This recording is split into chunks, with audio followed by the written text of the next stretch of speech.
How to fix missing SM bus controller driver in Windows 10 and 11 in just seconds.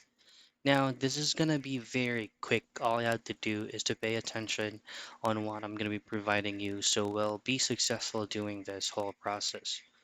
Now, first of all, I do not have any SM bus controller driver installed in my Windows, but I'm going to help you how you can find one. Go into your device or go into your Windows icon and then type in Device Manager.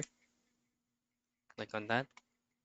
And from here, you just have to go on other devices. So as you can see, I don't have that specific driver in here.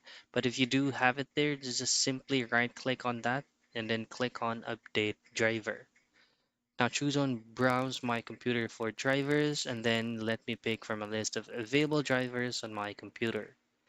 Now go to the very bottom of the page and then simply choose On System Devices and then hit on Next. In here, under manufacturer, you just need to make sure that this is under Intel right here. And then from the model, just simply choose on SM bus, which is going to be this one right here, SM bus controller. Hit on next and then just simply follow the on-screen prompts for you to be able to fix it. And that's it. That's how you fix missing SM bus controller driver in Windows 10 and 11 in just a second.